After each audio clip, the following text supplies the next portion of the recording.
असल में ये भोपाली बटुए के नाम से मशहूर हैं। आहिस्ता आहिस्ता इनका साइज बड़ा होता गया और नए नए डिजाइन भी राइज होते गए।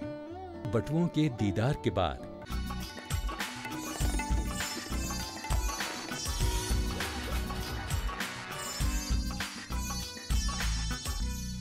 मेरे जुनू का नतीजा ज़रूर निकलेगा, इसी सियाह समंदर से नूर निकलेगा। आदाब नाजरीन, रंग तरंग में आप सभी का खैर मकदम है। उम्मीद की एक किरण इंसान को आगे बढ़ने का हौसला देती है और यही किरण उसके लिए बाइसे तहरीक होती है, हरकत की, हरारत की। ज़िंदगी जिंदा दिली का नाम है, मुर्दा दिल क्या खाक जिया करते हैं और ये उम्मीद ही हमारी जिंदा दिली का बाइस है। तो चलिए आगे बढ़ते हैं रंग तरंग में आपके साथ और हिंदुस्तान के सुरसास विरासत और सकाफत की रंगीन झलकियों पर एक नज़र डालते हैं। अयोध्या नगरी के राजा विराजमान हो गए हैं अपनी नगरी में और प्रजा उनको पुकार पुकार कर उनको निहार रही है, खुशी मना रही है, जैसे दिवाली एक बार फिर से आ गई है। इसी उम्मीद के साथ कि राम इस बार वनवास नहीं जाएंगे, वो हम सबके बीच में रहेंगे। अयोध्या नगरी के खूबसूरत नज़ारे पेश है आपकी खिदमत में। श्री राम जय राम जय जय श्री राम, श्री राम जय राम जय जय श्री राम, श्री राम जय राम जय जय श्री राम, श्री राम जय राम जय जय श्री राम। हो खुशियों का हुआ आगमन, उनके कदम से जहां में झूम उठा दिन का तिनका, उनकी छाया पाके हनुमत बैठे चरणों में जपते बस उनका ही नाम, संग उनके हर आंगन गाता बस राम के गुणगान। हो दीप जलाओ, खुशियां मनाओ, आए हैं मेरे राम। हो दीप जलाओ, खुशियां मनाओ, आए हैं प्रभु राम।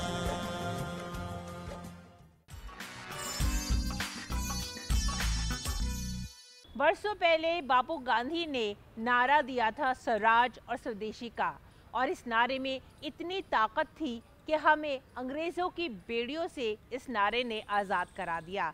जब हम खुद को अपनाते हैं तो उससे ज़्यादा उम्दा और ख़ूबसूरत बात कोई होती ही नहीं है। ये नारा आज भी उतना ही कारगर है। वज़ीर आज़म नरेंद्र मोदी ने एक बार फिर से स्वदेशी की लहर जन जन तक, आवाम तक पहुंचा दी है। तो आइए शिरकत करते हैं स्वदेशी मेले में।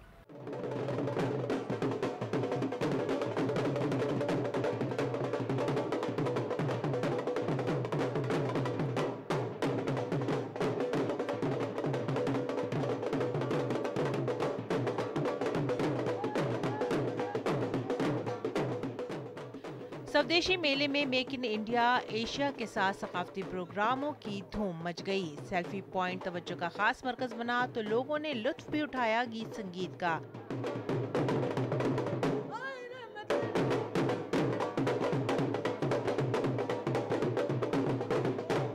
वज़ीर आज़म नरेंद्र मोदी की पहल पर वोकल फॉर लोकल को फरोग देने के तहत मुनक़िद किए गए स्वदेशी मेले में लोगों ने जमकर मकामी कारीगरों की अशिया की खरीदारी की। साथ ही मेले में हिंदुस्तान की सकाफत की भी धूम रही।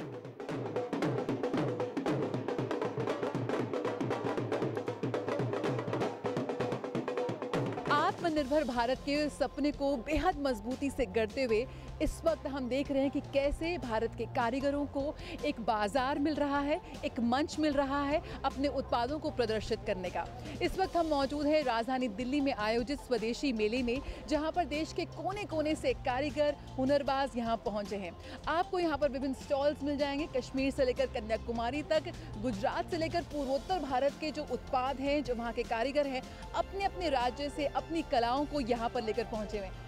गुजरात का स्वदेशी मेले में यहाँ पर बहुत अच्छा प्रतिनिधित्व है। ब्लॉक प्रिंट क्या लेकर आई हैं आप, कहाँ से आई हैं? गुजरात से आए हम, गुजरात में भावनगर से हमारा प्रोडक्ट है।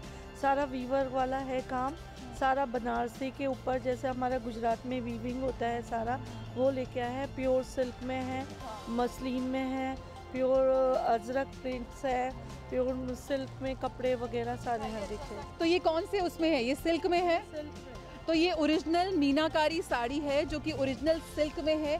दिल्ली में जैसा कि आप जानते हैं इस वक्त कड़ाके की ठंड पड़ रही है और दिल्ली वालों की इस वक्त सबकी सिल्क निकल आई है।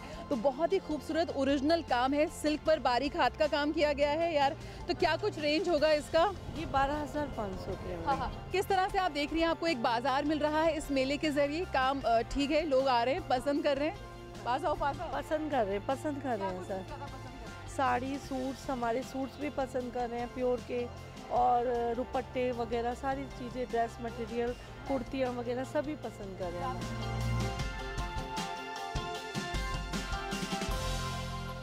इस मेले का खास मरकज था हिंदुस्तान की विरासत, तहजीब और कारीगरी को फरोग देना। इस मेले में रिवायती कारीगर, उनके हुनर और दस्तकारी को एक बड़ा प्लेटफॉर्म मिला और साथ ही वो रोजगार से भी जुड़े।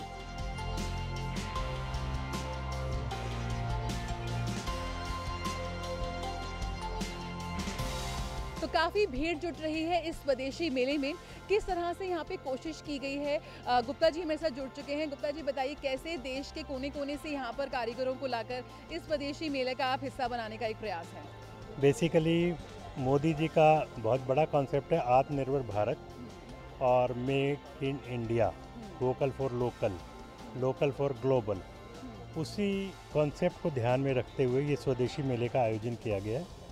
और स्वर्णिम भारत फाउंडेशन और स्वदेशी जागरण मंच, ये एक बहुत बड़े सामाजिक संगठन हैं जो इन कारीगरों और दस्तकारों, हस्तशिल्प वाले आर्टिसंस को बढ़ावा देने का काम करते हैं। इस मेले का मुख्य उद्देश्य जो है वो है जो छोटे छोटे गांव में काम करने वाले आर्टिसंस, कारीगर हैं, उनके हस्तशिल्प को बढ़ावा देना, उनको बाजार उपलब्ध कराना। तो काफ़ी खरीदारों की यहाँ पे भीड़ जुट रही है। क्या कुछ खरीदा है आपने, बताइए? हमने यहाँ बहुत सारे सूट खरीदे हैं जो बहुत रीजनेबल रेट में मिलेंगे। हाँ। और ऐसी हल्के साड़ीज़ वगैरह। क्या क्या कुछ, कौन से स्टेट से आपने? एमपी से लिया है हमने, बिहार में सिल्क वगैरह लिया है, तो बहुत अच्छा रीजनेबल रेट पे मिल रहा है हमें। और यहाँ पे आके स्टॉल से बहुत अच्छे हैं, फूड स्टॉल भी बहुत अच्छे, टेस्टी है, सब मज़ा आ गया पूरा दिन। क्या कुछ लाए हैं आप कश्मीर से? हम कश्मीर से मैडम कहवा लाए हैं, और हमारे पास ये पहाड़ी लहसुन है, इसके अलावा अखरोट है, बादाम है, इसके अलावा हमारी ये मसाला टिक्की है, और हमारे जैम्स है, और भी बहुत सारे आइटम्स है कश्मीर से जो हम यहाँ लेके आए। लोग यहाँ आ जाए इस मेले में और इसका आनंद लें। यहाँ बहुत सस्ते चीज़ मिलते हैं और बहुत अच्छे चीज़ मिलते हैं। जो हमारा दिल्ली जो केंद्र है उसका स्वदेशी मेला है, और इसका मुख्य उद्देश्य स्वावलंबी भारत अभियान की ये एक ऐसी पहल है जिससे हमारे जो लोकल आर्टिसंस हैं और जो हमारे स्थानीय जो काम करने वाले लोग हैं उनको प्रमोशन मिले और हमारे देश की चीज़ ही हम इस्तेमाल करें। बेसिकली ये स्वदेशी का प्रचार है, और स्वदेशी से स्वावलंबन, क्योंकि स्वावलंबन स्वदेशी का अगला एक पड़ाव है कि हमें एक अगले स्टेज पे जाना है। यहाँ पे हर एक व्यक्ति के अंदर स्वदेशी को लेकर जो जागरण है वो देखा मैंने। हर व्यक्ति, हर संप्रदाय का, हर समाज का व्यक्ति आज के समय में सिर्फ और सिर्फ भारत देश के भारतीय प्रोडक्ट के लिए कार्य करने में, उसे बेचने में, उसे बनाने में अपनी अहम भूमिका निभा रहा है। मैंने ये देखा। मुझे यहाँ पे जो हैंडीक्राफ्ट सब बहुत अच्छा लगा। इनके यहाँ अजरक की साड़ियाँ, बंदेज की साड़ियाँ, कांदा स्टिच की साड़ियाँ, और बहुत ही ब्यूटीफुल। मैंने 1-2 सूट खरीद भी लिए हैं। और यहाँ पे जयपुरी सामान, जयपुरी प्रिंट्स की रजाइयाँ, कश्मीरी कढ़ाई की जैकेट्स, बहुत और कश्मीरी कारपेट्स, बहुत सुंदर चीज़ें हैं। विकास भी और विरासत भी के उम्दा मिसाल इस मेले में कई रियासतों के दस्तकारों, फनकारों और कारीगरों ने हिस्सा लिया, और इस मेले में वो लोगों के साथ जुड़कर बेहद पुरजोश भी नजर आए। रंग तरंग, DD न्यूज़।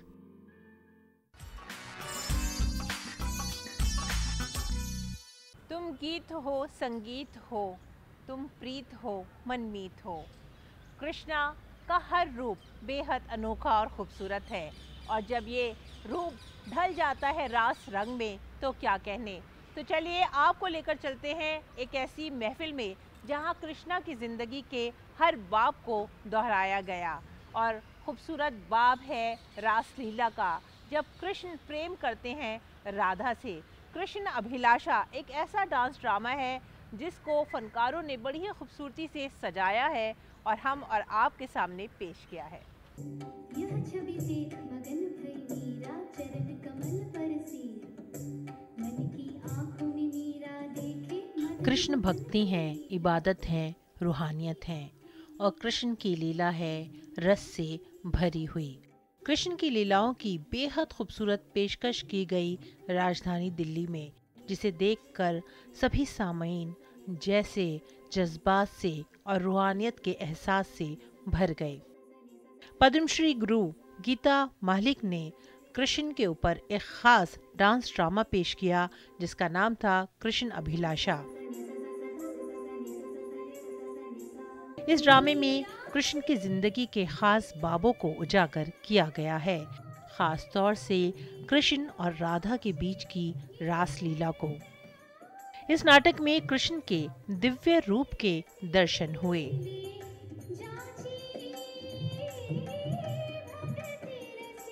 गीता मलिक ने बेहद रिवायती ओडिसी रक्स के साथ साथ खूबसूरत अदाकारी की और उनकी ये पेशकश लोगों को बेहद पसंद आई।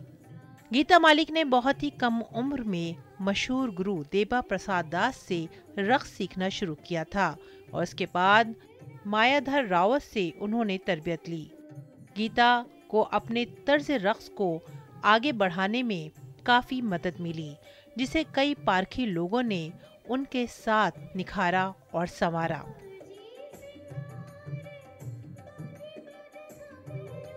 कृष्णा पर लिखे गए कई वाक़यात को गीता ने अपने इस डांस ड्रामे में शामिल किया है।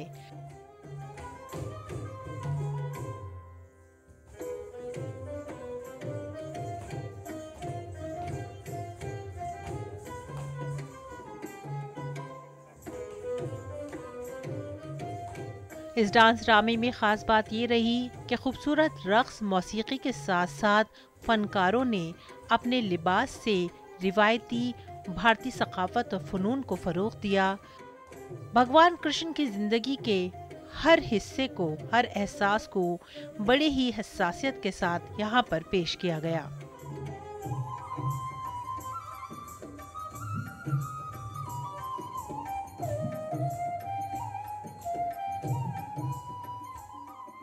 राजधानी में एक शाम रही कृष्ण लीला के नाम। कृष्ण अभिलाषा का मंचन किया गया। हमारे साथ हैं पद्मश्री गुरु गीता मालिक सर। सबसे पहले आपसे ये जानना चाहेंगे, कृष्ण अभिलाषा के ज़रिए क्या कुछ आपकी कोशिश रही इन्हें ओडिसी जैसी पारंपरिक शैली को एक राष्ट्रीय नहीं अंतर्राष्ट्रीय पहचान देने का भी श्रेय जाता है गुरु माँ को। सबसे पहले जानना चाहेंगे कि कृष्ण अभिलाषा, इसके तहत किस तरह से आपने सभी को कृष्ण लीला के में सराबोर करने का एक प्रयास रहा, किस तरह से पेश किया? कृष्ण अभिलाषा जो है वो बहुत पहले मैंने की थी 2003 और 2004 में। फिर मैंने सोचा इतने साल हो गया, फिर दोबारा उसको हम रिपीट करें, तो कोरियोग्राफी मैंने किया है।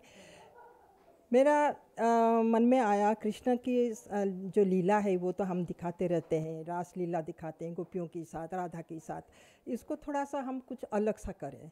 तो इसीलिए मैंने कृष्णाभिलाषा जो है मैंने स्टार्ट की है मीरा से, क्योंकि मेरा ये मानना है, ये मेरा सोच में ये है कि कृष्णा जो है वो किसी एक का नहीं होता है, ये सबके होते हैं।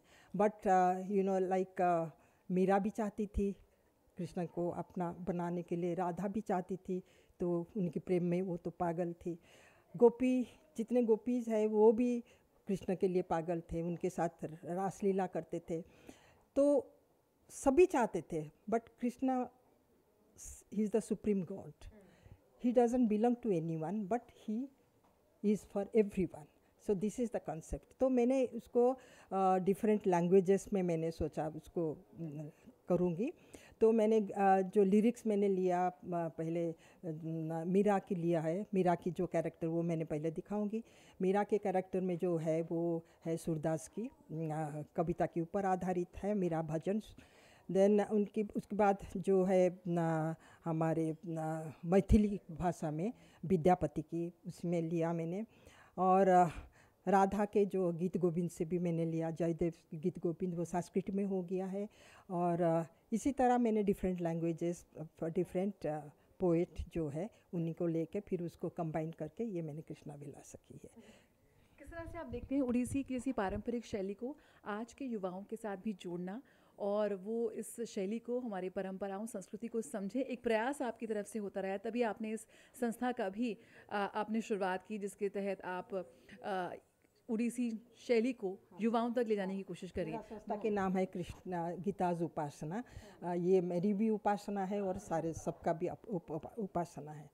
तो ये जो है स्कूल के बच्चों के बारे में जो पूछ रहे हैं, उड़ीसी जो है वो तो one of the classical style of India, तो ये उड़ीसा को बिलोंग करती है। मैंने तो ऐसे ही उड़ीसी जो मेरा अभी जो डांस ड्रामा है वो प्योर उड़ीसी स्टाइल में। मैं कभी मुझे इच्छा नहीं होती है कि मैं उसको फ्यूज़न करूं, क्योंकि मुझे ट्रेडिशनल परंपरा जो हो वो रखने के लिए मैं हर टाइम कोशिश करती हूं।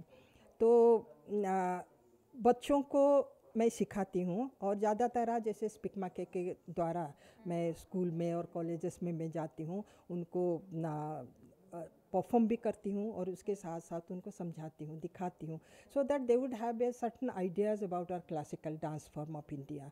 You know they are more like जैसे वेस्टर्न कल्चर को इट इज़ मतलब उसको अपना के लिए तो वो सोचते हैं, लेकिन ये हमारे जो इंडियन कल्चर है उसको स्टूडेंट्स को तो पता होना चाहिए।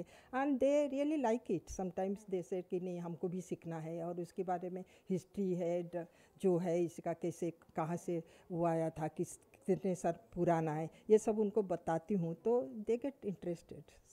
कृष्णा आप जैसे कि जानते हैं वो एक अवतार है, माने गॉड भी है और एक ह्यूमन फॉर्म में भी है, एग्जिस्ट कर रहे हैं।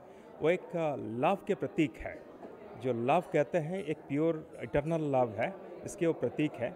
जो भक्ति है, जो हमारे ह्यूमन बीइंग जो आदमी के जो इच्छा है कि भगवान के साथ मिले, वो एक प्रेम भावना है, वो एक भक्ति है। तो उस भक्ति एक कृष्ण के रूप में वो प्रकट होता है। तो ये कृष्णा विलास उसी को, जो लव को, प्योर इटर्निटी लव को ही एक्सप्रेस करते हैं थ्रू ड्रामाटाइजेशन कंप्लीटली। गीता ने दुनिया भर के कई मुल्कों में बड़े बड़े स्टेज शो किए हैं और हिंदुस्तानी सकाफत का परचम लहराया है। उन्होंने भारत की सभी रियासतों में अपने डांस प्रोग्रामों से लोगों को अपनी तरफ मुतवज्जह किया है। उनका हौसला, उनका अज़्म और उनकी तपस्या उनके रक़्स में नजर आती है। बहुत अच्छा था प्रेजेंटेशन। जो कृष्ण और उनकी गोपिया का जो राज था वो काफ़ी अच्छा इन्होंने बताया था। आर्टिस्ट ने, सारे आर्टिस्ट ने बहुत अच्छा परफॉर्म किया है।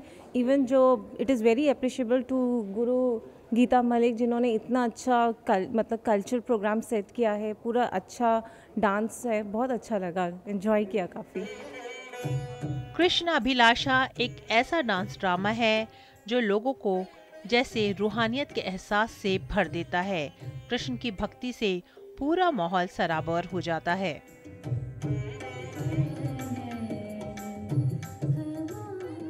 ये डांस ड्रामे हमारी जिंदगी का आईना है। हमारी रूह, हमारी इबादत, हमारे जज्बात को ये एक बार फिर से तरोताज़ा कर देते हैं।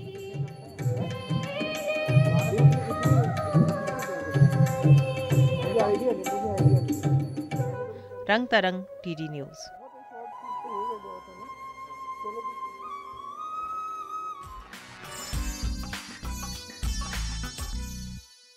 हिंदुस्तान के नौजवान हैं हिंदुस्तान की ताकत, और ये ताकत इतनी बड़ी है कि हिंदुस्तान तेज़ी से तरक्की की राह पर गामज़न है और जल्द ही हिंदुस्तान दुनिया की बड़ी मईशतों में से एक गिना जाएगा।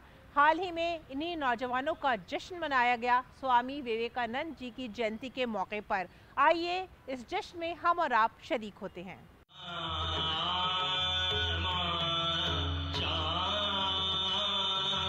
अंतर्राष्ट्रीय युवा दिवस बड़ी ही धूमधाम से मनाया गया और इस मौके पर एक से बढ़कर एक प्रोग्राम भी पेश किए गए। संगीत लहरिया पूरी फिजा को लहरा रहा था।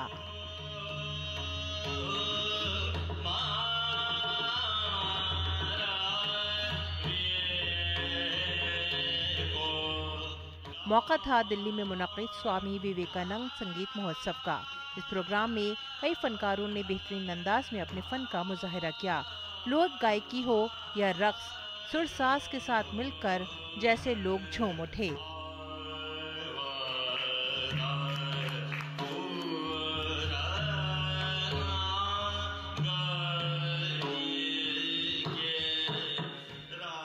स्वामी विवेकानंद की जयंती पर मुनक़्क़िद किए गए इस खास प्रोग्राम में डॉक्टर सुमित मलिक की गायकी लोगों को बेहद भाई।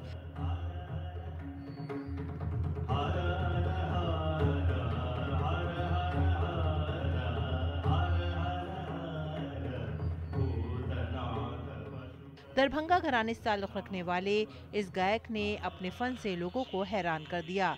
सुमित मलिक ने जब अपने ख़ास अंदाज में अवध के राजा को पुकारा तो उनकी बुलंद आवाज़ जैसे आसमान को चीर उठी और उसके साथ ही लोग सहरज़दा से हो गए। समा ही ऐसा ख़ास और ख़ूबसूरत था। सुमित मलिक ने अपने वालिद से तरबियत हासिल की है और ध्रुपद और ख्याल गायकी में महारत हासिल की है। वो हिंदुस्तान की क्लासिक की मौसीकी को आगे बढ़ा रहे हैं और इस फन को नौजवान नस्ल से जोड़ रहे हैं।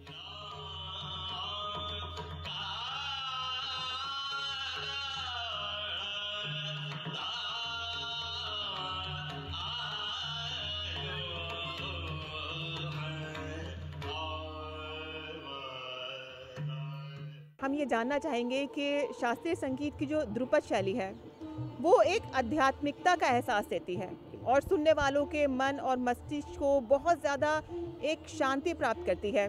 तो आज की जो ये भागदौड़ बड़ी ज़िंदगी है तो उसमें ये ध्रुपद शैली कितनी कारगर है? तो ये हमारा जो ध्रुपद शैली है जो कि सीधा इसका अध्यात्म से कनेक्शन है। इसके पद भी आप सुनेंगे तो सारे देवी देवताओं और ऐसे लीलाओं पे आधारित है। तो ये सीधा भगवान से जोड़ता है और ये भक्ति मार्ग है। तो ये जब भी हम थोड़ा अशांत होते हैं या किसी चीज़ से ऐसे परेशान होते हैं तो सुकून चाहिए होता है मेरे दिमाग को, दिल को, जिसमें ये बिल्कुल एक रामबाण की तरह काम करता है। संगीत वैसे भी सबको कनेक्ट करता है।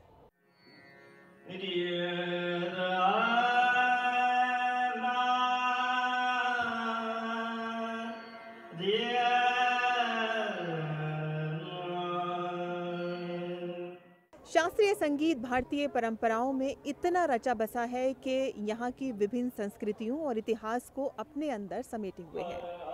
और स्वामी विवेकानंद की 161वीं जयंती के मौके पर आयोजित इस कार्यक्रम में मौजूद इन श्रोताओं ने इसी का ही अनुभव किया। कैमरामैन मोंटी के साथ मैं साइमा खान, रंग तरंग के लिए। उम्मीद हमारे दिल में आशा के दीप जला देती है। हम हर जगह एक आस ढूंढते हैं। कई बार मुंडेर पे बैठकर कागा काय काय करता है और हमारे दिल में उम्मीद जाग जाती है कि शायद कोई अपना आने वाला है। उम्मीद का ताल्लुक इंसान के दिल से बराह रास्त है। तो आइए आपको लेकर चलते हैं एक ऐसी आर्ट एग्जीबिशन में जहां उम्मीद के मौजू पर बहुत ढेर सारे रंग आपको नजर आएंगे। ये कहानियां हैं उम्मीद की, मायूसी के अंधेरे से निकलकर आगे बढ़ने की। कैनवस ऑफ होप आपको उम्मीदों के चिराग की रोशनी से जोड़ देगा।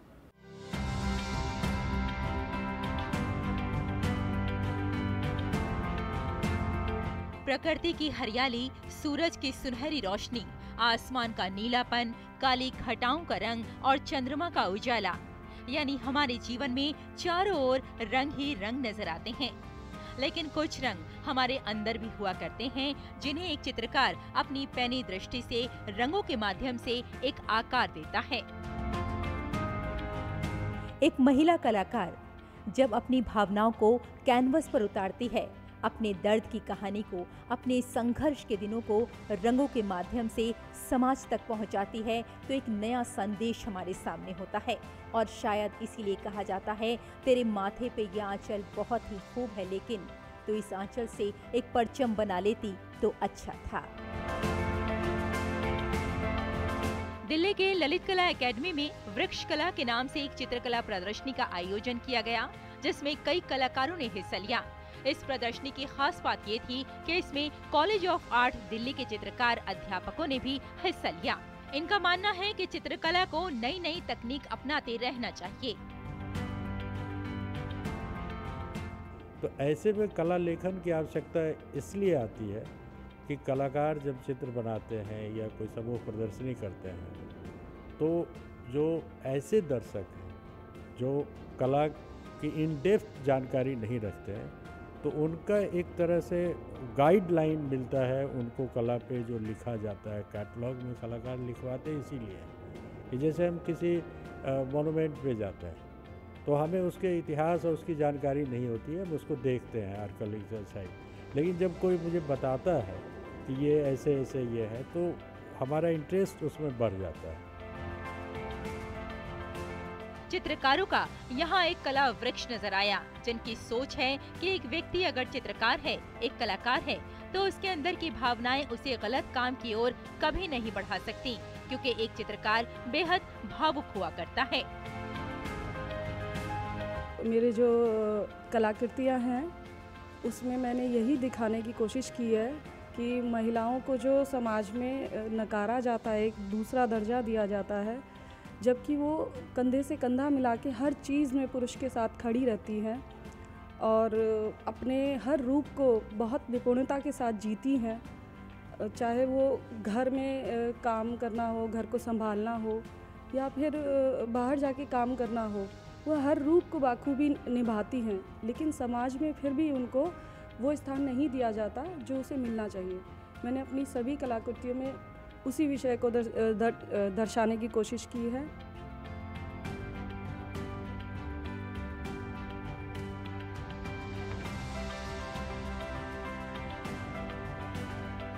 जो कि हमारी सरकार नई शिक्षा नीति लेकर आई है, तो इसमें कहीं ना कहीं आर्ट को इतनी बढ़ावा दे रही है, बच्चों को ज्ञान मस्तिष्क में चीज़ों को डालने के लिए। उसी को कहीं ना ध्यान में रखते हुए हम कुछ अमूर्त रूप से पेंट कर रहे हैं, जिसका हमने टाइटल रखा है हार्ट टू हार्डवेयर, दिल से मशीन तक।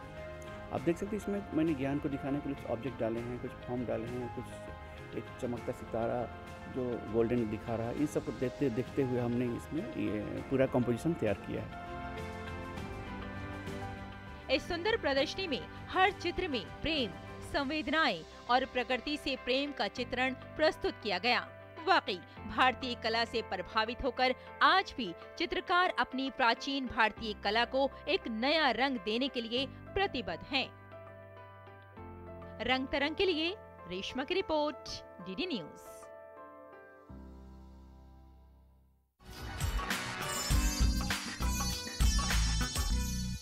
रंग तरंग में आज उम्मीद का पैगाम हमने आप तक पहुंचाया। हिंदुस्तान की सकाफत, यहाँ की तहजीब और यहाँ की विरासत अपने आप में एक झिलमिलाता हुआ चिराग है, जिसकी रोशनी पूरी दुनिया में उजाला बिखेर देती है। और उस उजाले में बहुत सारे मस्बत पैगाम हैं, अपनी जड़ों में ज़िंदा रहने का, उनसे जुड़ने का और उनको आगे बढ़ाने का। उम्मीद और हौसले और हिम्मत के यही रंग हम आपकी खिदमत में लेकर आते हैं हर हफ्ते। हमसे जुड़े रहिए रंग तरंग में। अगले हफ्ते इसी वक्त इसी चैनल पर फिर मिलेंगे आपसे। तब तक के लिए आप हमारी पूरी टीम को दीजिए इजाज़त। आदाब।